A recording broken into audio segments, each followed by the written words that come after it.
Radical Islam is a huge issue. It's a huge issue in the country, but to evangelicals, this is a bread and butter issue. Right. It's a big deal. You said one time in an interview that there, and just recently, that there's a, I think you said on O'Reilly actually, there's a Muslim problem Right. in this world. What do you mean by that exactly? Well, Bill O'Reilly asked me, is there a Muslim problem? And I said, absolutely yes. In fact, I went a step further. I said, I didn't see Swedish people knocking down the World Trade Center. And, you know, it was very interesting. I thought that was going to be a controversial statement. And somebody, I think it was Dennis Miller, when they introduced him, he was doing like an analysis of my interview. He said, I love it. The guy said, what the truth is. He didn't mince his words. He didn't say, oh, gee, no, there's not a Muslim problem. Everybody's wonderful. And by the way, most Muslims are wonderful people.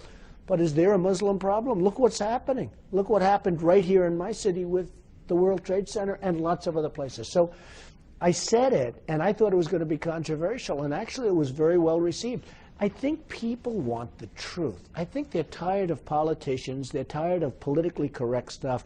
I mean, I could have said, oh, absolutely not, Bill. There's no Muslim problem. Everything's wonderful. Just don't forget. Just forget about the World Trade Center problem, blah, blah, blah, blah, blah. You know, but you have to speak the truth. We're so politically correct that this country is falling apart. And I take it, though, that many evangelicals think, as it relates to the Muslim problem in the world, that the base of that is there's some concerns about the teachings of the Quran. Do you have problems with some of those teachings? Well, I'll tell you what. The Quran is very interesting. A lot of people say it teaches love, and there is a very big group of people who really understand the Quran far better than I do. Sure. I'm certainly not an expert, to put it mildly, but there's something there that teaches some very negative vibe.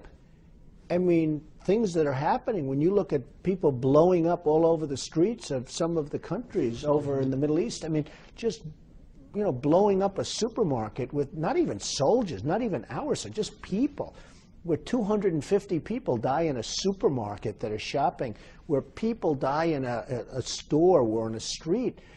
There's a lot of hatred there someplace. Now, I don't know if that's from the Quran. I don't know if that's from, you know, someplace else, but there's tremendous hatred out there that I've never seen anything like it. So, you know, you have two views. You have the view that the Quran is all about love, and then you have the view that the Quran there's a lot of hate in the Quran.